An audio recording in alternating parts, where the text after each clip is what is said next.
talk about not feeling like being here. I didn't feel like being here, but I've learned a long time ago this lesson from Bob Jones. He told us to guy. He was a prophetic guy, and really, really strange prophetic guy. And enough said. In Kansas City, and he used to say, "You just need to show up empty-headed and on time." And I thought, I'm really good at both those things. I'm very, very on time, and I'm very, very empty-headed. And so I just do. And Paul told Timothy that he needed to be instant, in season, and out of season. So, and I've written about it on my Facebook page, and I've talked to people about it, that, you know, the circumstances of my life, the circumstances of your life, are very, very tragic, very, very difficult, they hurt deeply. And God didn't make us to ignore that hurt. He didn't make us to pretend that hurt is not there. You slam your finger, your thumb, with a hammer, and you should say "ow," and maybe some of you say a few extra words. But I won't talk about you, Brian. I'm sorry. Even in the midst of, Don's not here, so I got to pick on somebody. He doesn't change. I was driving this week, and I've been on the phone, really, honestly, hours and hours and hours and hours between my son and his wife and my ex-wife and the doctors and counselors and everything, trying to do the right thing, trying to know what the right thing is to do, because our inclinations, and you should learn from this, our inclinations of what to do aren't necessarily the right thing to do. And we actually have to go against our inclinations, because most of us, if we've got any sort of heart whatsoever, have a heart we want to rescue. But rescuing doesn't rescue people. They just take you down with them. And so I've been calling people and getting counsel, because I want to give them help that helps, not help that hurts. And so we've gotten some really good counsel and good support with that. But I was driving along thinking about all of it, and I was thinking, actually the question came to mind, well, what's changed? Nothing's changed. He's the same yesterday, today, and forever. So he was my rock before, and he's my rock after. He's a God in the midst of a storm. He's a God who brings a storm. And actually, in the midst of it, we turn to him. And we hold on to him. And we feel what we feel, and we go through what we go through. But none of it changes him, nor does it change his mind about you. And the last thing we want to do, I would want to do, is to live my life and have my faith attached to my circumstances. I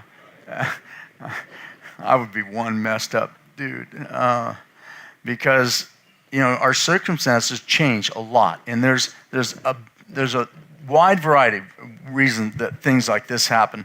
One is we're stupid and we do stupid things because sin makes you stupid.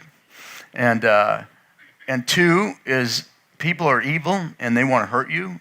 And three, there's all kinds of reasons, but the answer to all of them is to turn to Christ, not away from Christ.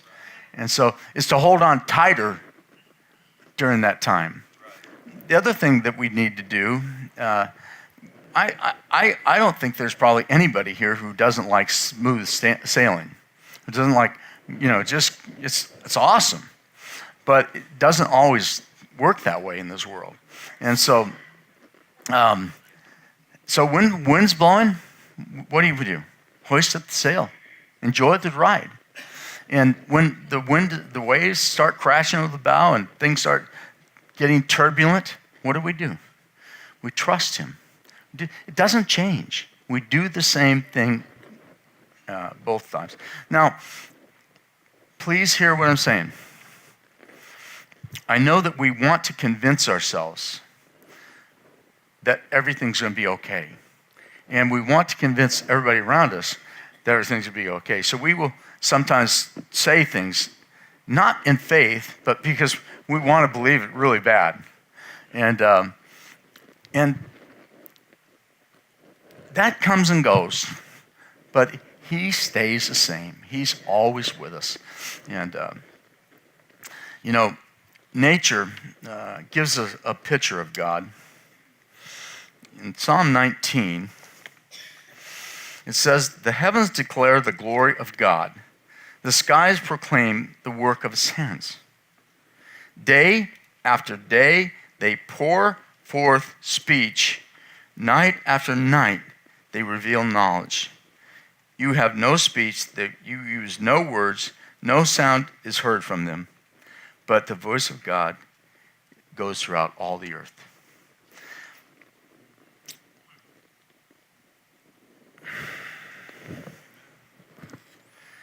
He speaks all the time. We're just not listening all the time. He's pouring forth speech. He's giving truth to you all the time. And sometimes we hear it and sometimes we don't. And we need to hear his voice.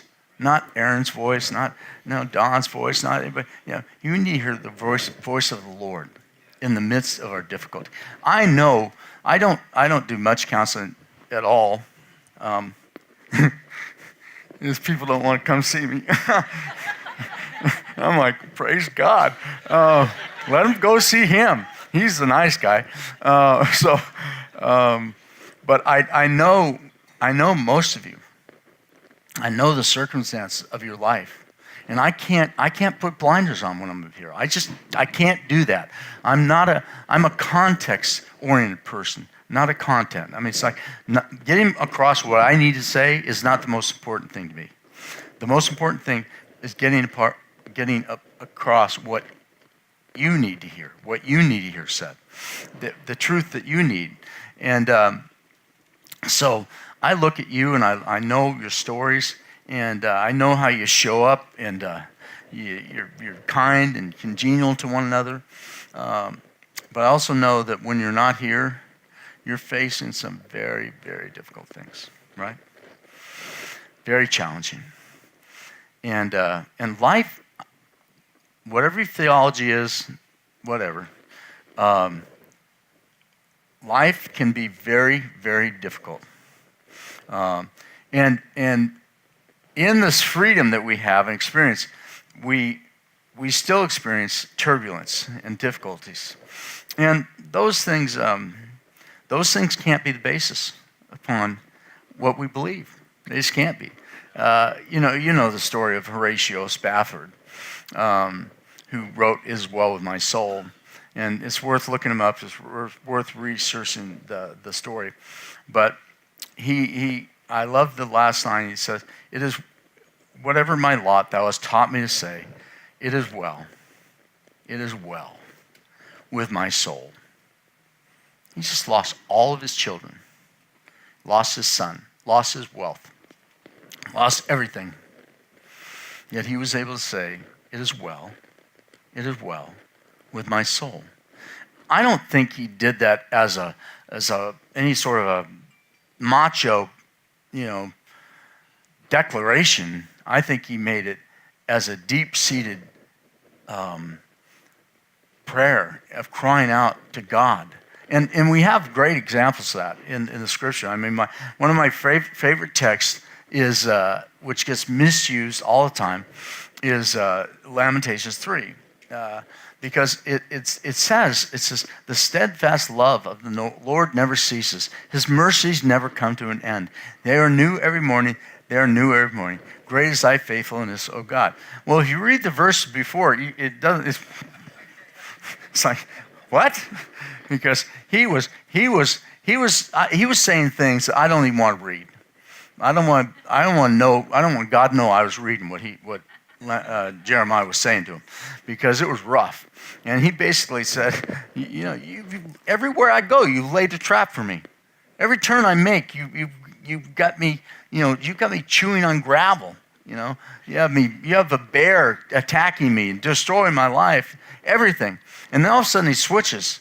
And what happens is there's another psalm that talks about calling to mind, calling to remembrance. And yet will I call to mind. Therefore I will hope. Because of the Lord's great love, I've been redeemed. There isn't a circumstance, there isn't a situation in this world that's going to bring redemption, restoration, and reclamation to you. It's knowing God and knowing that God does know you and that he does care and that his caring is not based upon what happens in your life. It's not based upon things going smoothly. I guarantee you this. We know a lot more now because of social media and news and television and all that about what's going on in the world. But most of the world faces difficulties that we'll never face. You know, I mean, there's violence and tragedy all over this world. And we know about it now because of the newspapers and social media. And yet they're in the midst of these places where nothing's good.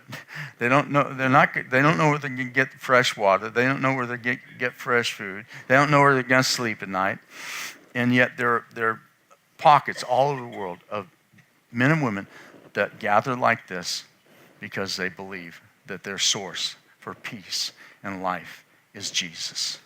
And you talk to me, you wouldn't know. You wouldn't know what's going on. But we need to know. Can you put up Matthew 28? No, 11. Whatever I gave you.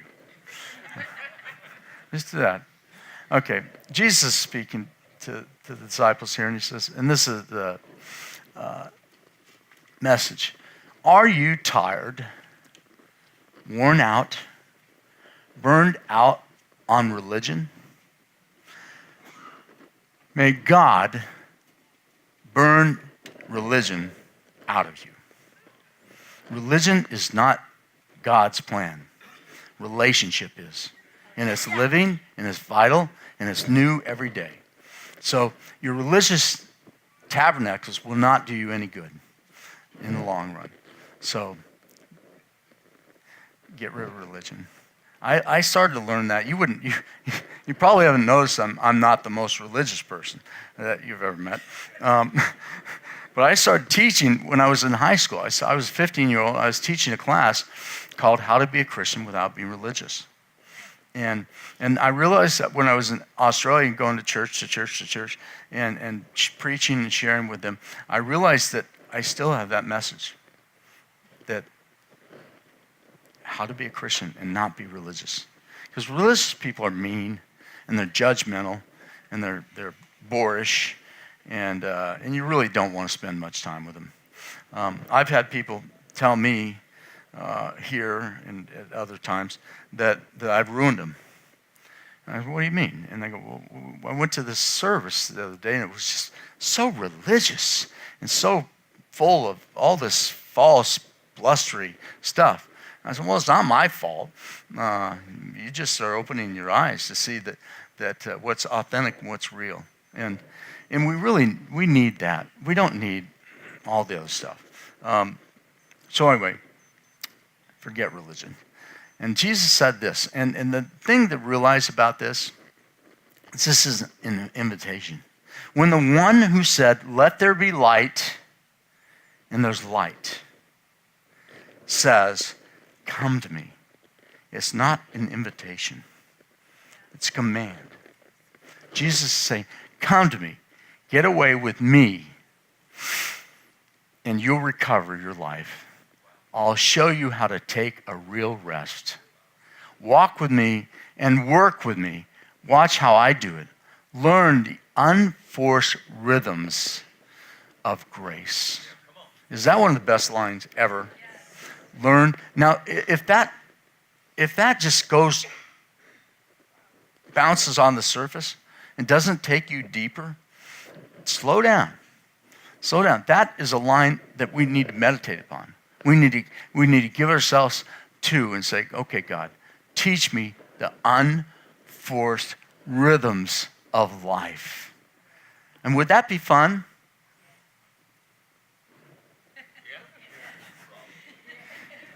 Whatever. No, man, it's the best thing ever. And I became a Christian in an evangelical church, and so I consider myself an evangelical in recovery, because there's a lot of things to unlearn, and one of them is that we've got to do this and do that. It's really task oriented. You're really that you're viewed with through a utilitarian.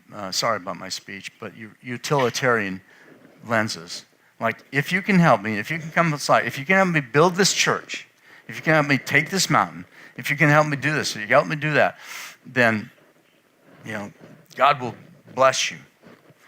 And when I was going the first stage of my wilderness experience, I was trying to stay attached to the church, and one of the things I said to a friend is that I just want to find a church that doesn't have a vision. I don't want to be told to come and take this frickin' mountain. I just want to sit here. I just want to worship. I just want to recover. And not that all those things aren't good. They're fine. But if you're living from one activity to another, and you think that you go to prayer meetings every day of the week, and you go to Bible studies, and you go to all these things, and that somehow the pleasure of God is going to increase with you, you're fooling yourself. The pleasure of God is you. The pleasure of God is you. That's what he takes pleasure in.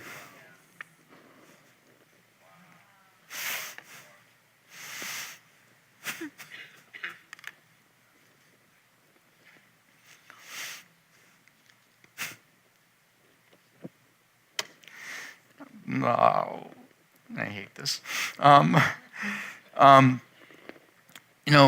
I just take pleasure in my son. He doesn't have to jump through hoops for me. He just has to be him. And I of course, it grieves me. Of course, it hurts me if he's destroying himself. And if he somehow hates himself to such degree that he doesn't value his life. That he's been blinded by this addiction to not see the value of his wife, and not see the value of his children, not see the value of his job. Because that's what addictions do. They really get a big bang for your buck. Your first hit, your first experience. But over time, it consistently works this way. It continues to give you less and ask more. That's just the way it works. So anytime, it doesn't matter if it's drugs, sex, alcohol, shopping, status, whatever. But if you're addicted to something that is giving you, is enabling you to numb yourself, enabling you to not feel, it's gonna end up with your destruction. It just is. That's just how it works. So.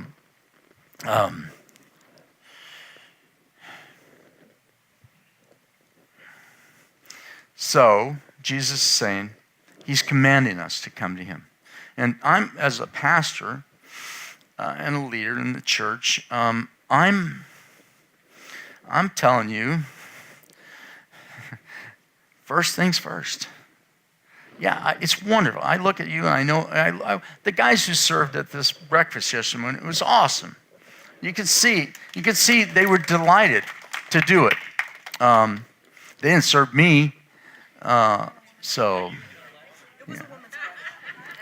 I know what it was, but anyway, no. But you could see that it was delightful for them to serve. So that's a good thing. So there are things we do that are good things, but we can also get addicted doing things instead of being somebody. And what we need to do is be a person, to be the person God's made us to be. And be okay with that. And what that allows you to do is say yes when you need to say yes, and say no when you need to say no. because you've got to live your life before the Lord himself.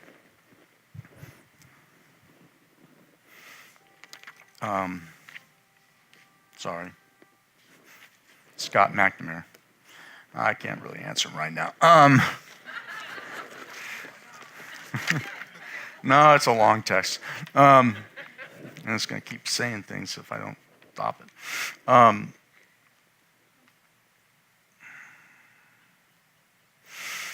Let me put this in kind of a package. Okay, so first of all, the weather comes and weather goes.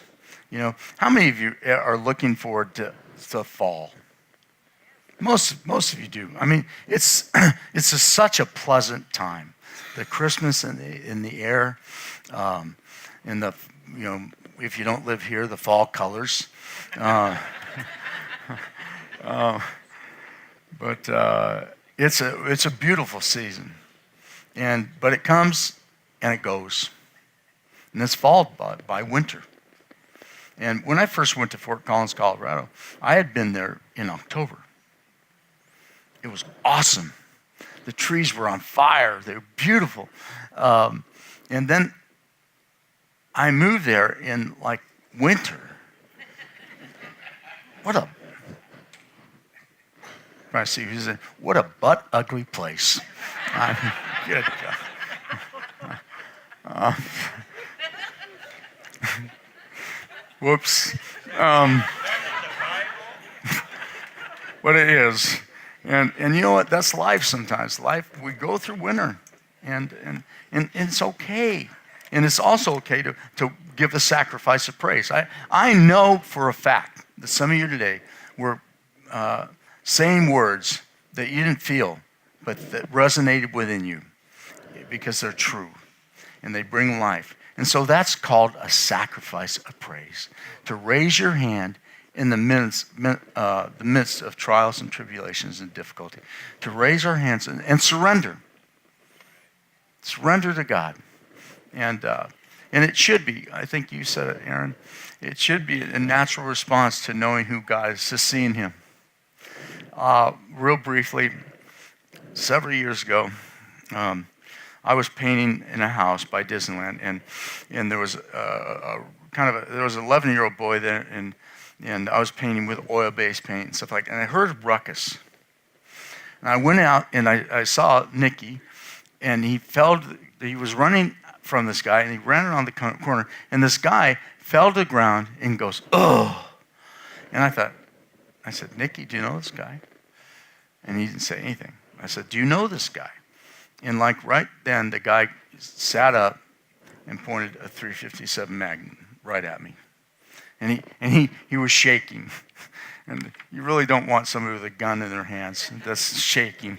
But he had been in a shootout with the police and had jumped over the back fence where I was at. And he took me and the kid to hospital. But one of the things I'll never forget, one is that your skin literally crawls. It's like it goes this way, then it goes that way. It's trying to find somewhere else to attach itself to, other than your body. It knows it's engraved danger. And so that's one thing I remembered. And two is that my hands kept going up. You go, "Put your hands down." Okay. I didn't want him to feel one bit of threatening from me. I was not a threat. I'm a wuss. I don't even go to the men's shootout.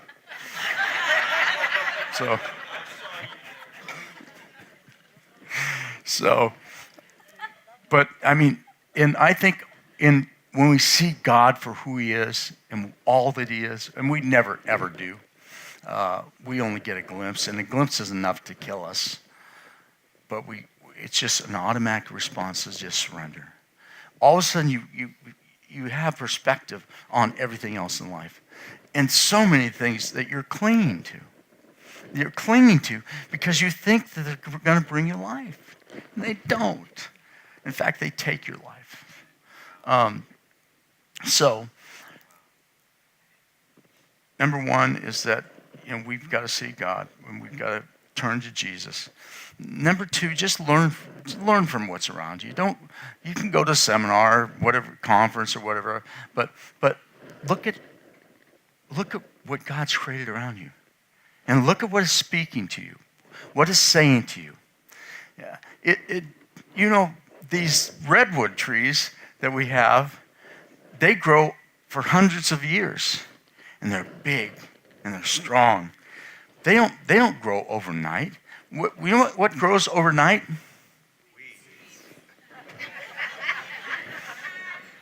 That's very good. And how long do they sustain? How long do they last? No. So you want to be rooted and grounded, and you want to be growing forever. And the way that works is that you're taking steps every day. You never feel like you're getting anywhere. You're definitely not getting anywhere compared to me. Like if you saw me walk, you go, I'm not going with him. I'll never get there. It's not funny. But if you just keep putting one foot in front of the other, I know that's not sexy. I know that's not exciting. I know that doesn't sell you on how powerful and how good and how great it is, but it is the way that it is. It really is. Just put one foot in front of the other, and before you know it, you've made some distance, and you're in a different place. So it's just turning to Him, obeying His command, and finding out who you are in Him. And then you can weigh the opportunities.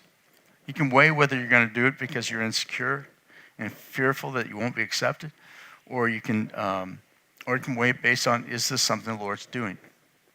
And if He is, great. Give yourself to it because it'll bring life to you. But there's a lot of people that have been here that have given their life to programs, and it's not done a lot for them. It's worn them out and beat them up. Aaron, I had in mind this morning of how to approach this, and I don't want to ask you to come forward. What I want to do is I want to deputize you all. I deputize you all. I have that authority.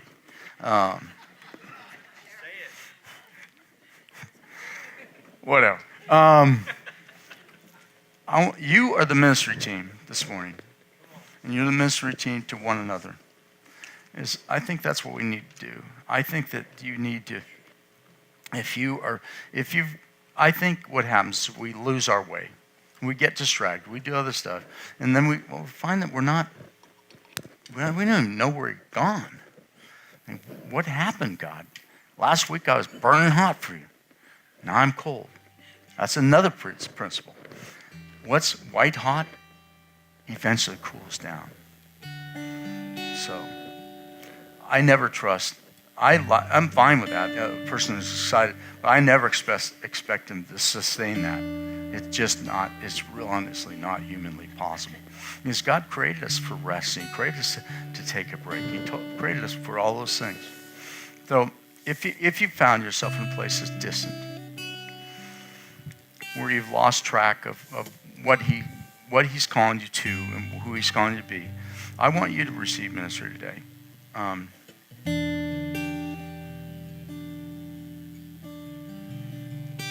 And so I want you to pray for one another.